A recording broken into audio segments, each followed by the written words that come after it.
নমস্কার বন্ধুরা, সবাইকে স্বাগত ফিজার গ্রামীণ রান্নাঘরে। আজকে আমি আপনাদের নিয়ে যাব বন্ধুরা একটা মজার জিনিস দেখাতে, আর সেটা হলো পুকুরে মাছ ধরা।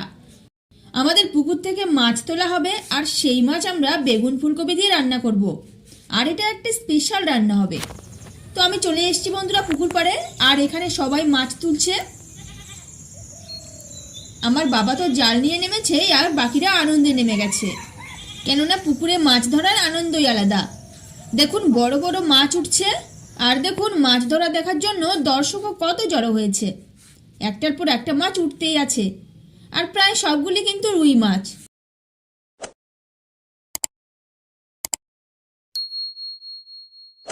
বাড়ির পুকুরের টাটকা মাছের স্বাদই আলাদা, আর বিশেষ করে আমাদের এই পুকুরের মাছের স্বাদ একটু বেশি। যেহেতু আমাদের খাওয়ার জন্য এগুলো চাষ করা হচ্ছে, সেরকম কোনো সার দেওয়া হয় না।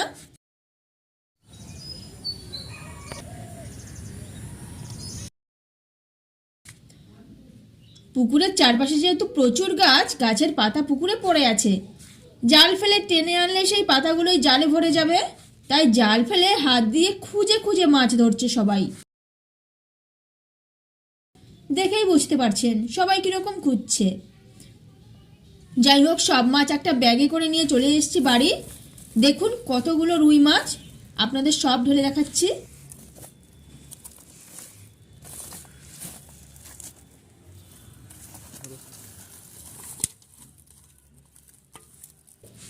প্রায় সবই একই সাইজের মাছ, সব প্রায় 1 কিলো, 1 কিলোর একটু বেশিও আছে কিছু।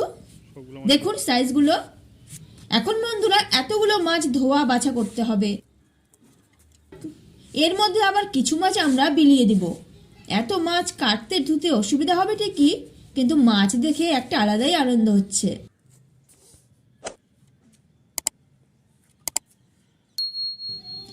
মাছগুলো আমি আঁশ ছাড়িয়ে পরিষ্কার করে নিচ্ছি, যেহেতু মাছ টাটকা, আঁশগুলো সহজেই উঠে আসছে। মাছগুলো আমি একটাও পেটি বের করব না, সব রাউন্ড পিস করব।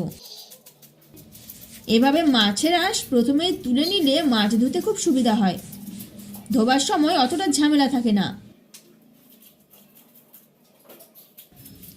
সব মাছগুলোর আমি আঁশ ছাড়িয়ে নিয়েছি, তারপরে কেটে নিচ্ছি। আমি মাছের ফুলকা একটাও নিব না, ফুলকোয় অনেক রক্ত লেগে থাকে বলে আমি এটা নেই না।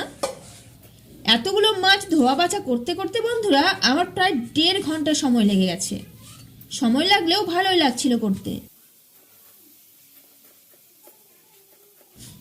তো দেখুন সব ধুয়ে নিয়েছি একদম পরিষ্কার করে। আর এদিকে আমি কেটে নিব বেগুন, আলু, সামান্য ফুলকপি। আসলে এই তরকারিটা আমি রান্না করব ভাপা পিঠে খাবার জন্য, তবে এটা ভাতের সাথে খেতেও দারুণ লাগবে। বেগুনের ঠান্ডা তরকারির সাথে গরম গরম ভাপা পিঠা বা গরম ভাত দারুণ লাগে। বেগুনটাও খুব ভালো কাঁটাআলি বেগুন, কারণ বেগুনের গায়ে অনেক কাঁটা আছে, অনেকে বাড়িয়ালি বেগুনও বলে থাকে। আপনারা কি নামে চেনেন বন্ধুরা অবশ্যই কমেন্টে জানাবেন। কেটে নিব ফুলকপি, একদম অল্প পরিমাণে নিয়েছি, বেগুনটাই বেশি দিয়েছি।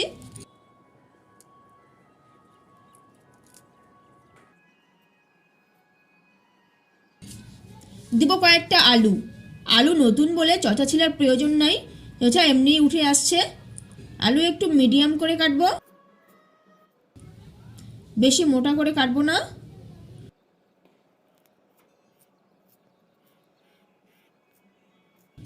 নিব পেঁয়াজ কুচি কুচি করে কেটে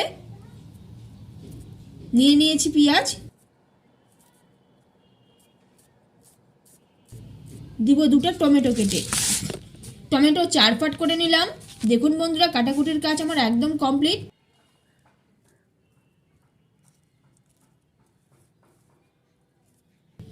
এবারে মাছ আর একটু ভালো করে ধুয়ে নিব। মাছ পরিষ্কার করে ধোয়া হয়েছে, তবুও মনে হচ্ছে নোংরা বেরোচ্ছে।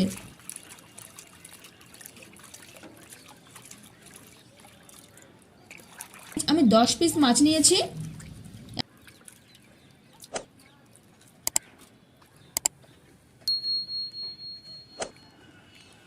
এখন এগুলো মাখিয়ে নিব। দিব নুন, হলুদ, সব দিয়ে ভালো করে মাখবো। দেখুন মেখে নিয়েছি। আর এদিকে আমি নিয়েছি মাসকালাইয়ের বড়ি, এটা আমি বেগুনের তরকারিতে দিব। নিলাম উনুন ধরিয়ে, এবারে দিব কড়াই বসিয়ে।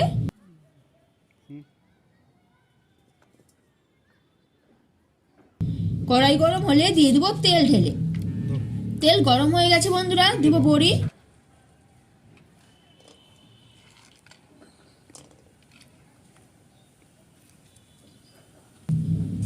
এটা এপিট ওপিট করে লাল লাল করে ভেজে নিব। এটা ভাজতে খুব বেশি সময় লাগে না।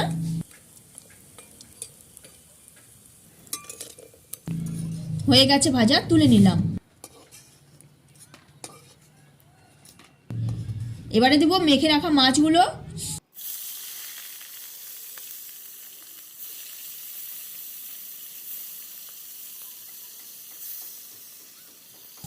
মাছগুলো ভালো করে ভেজে নিব, উল্টে পাল্টে ভাজবো।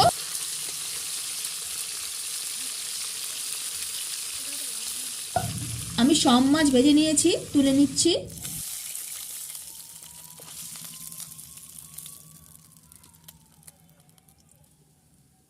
এবারে এই তেলেই দিব আর একটু তেল, দিয়ে দেবো 5 ফোড়ন। 5 ফোড়ন ভালো করে ভাজা ভাজা হলে তুলে ফেলে দিব। আমি প্রতিটা রান্না এভাবেই করি, কেননা এটা খাওয়ার সময় মুখে পড়লে ভালো লাগে না। দিলাম পেঁয়াজ কুচি,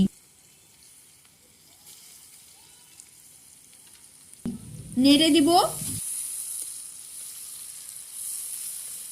একটু ভাজা ভাজা হলে দিব রসুন বাটা, জিরা বাটা, একসাথেই আছে। দিয়ে দিব সবজির মিশ্রণ,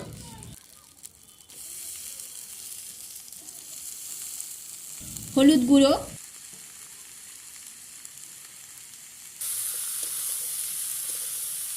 দিলাম নুন, নেড়ে দিব সবকিছু আবার।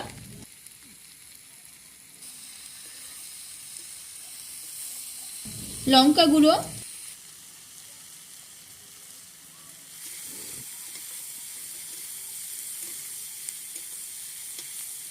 কিছুক্ষণ নাড়ার পর দিয়ে দিব কেটে রাখা টমেটো। এবারে নাড়তে থাকবো।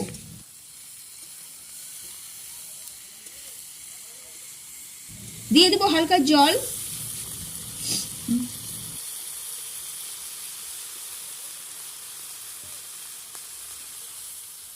আপনারা আমার দেখানো পদ্ধতিতে অবশ্যই বাড়িতে রান্না করবেন, অসম্ভব ভালো হয় খেতে এই রান্নাটা। বিশেষ করে ভাকা পিঠার জন্য দারুণ, আর গরম ভাতেও দারুণ লাগে।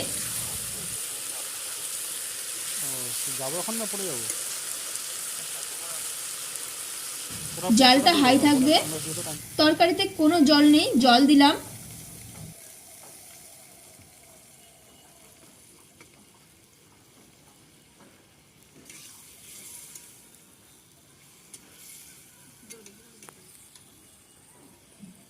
দিয়ে দিলাম এখন বন্ধুরা 2টা কাঁচা লঙ্কা।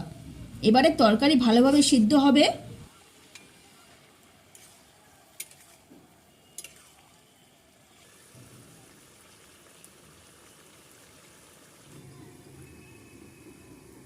টমেটো সিদ্ধ হয়ে গেছে, গলে যাচ্ছে দেখুন, একদম ছুটে যাচ্ছে।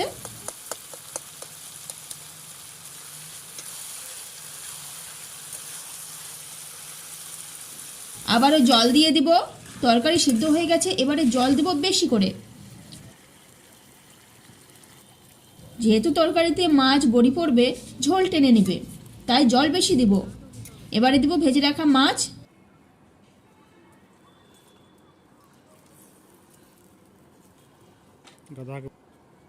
দিলাম বড়ি, সব নেড়ে দিব। এবার জাল পুরোপুরি দিতে হবে, একদম যেন হাই থাকে।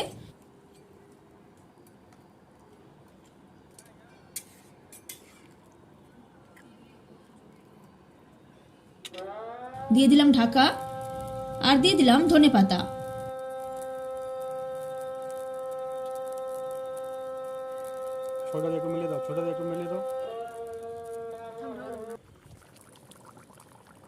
টকবক করে বলক চলে এসছে দেখুন। আমার রান্নাটা একদম কমপ্লিট হয়ে গেছে। তো আমার আর ভাগা পিঠার জন্য বেগুন দিয়ে মাছের তরকারি একদম রেডি। তো এই ছিল বন্ধুরা আজকের এই রেসিপিটি। তো এই রেসিপিটি আপনাদের কেমন লাগলো তা নিচে কমেন্টে জানান। আর ভিডিওটি ভালো লাগে থাকলে একটি লাইক করুন, সাথে চ্যানেলটি অবশ্যই সাবস্ক্রাইব করুন।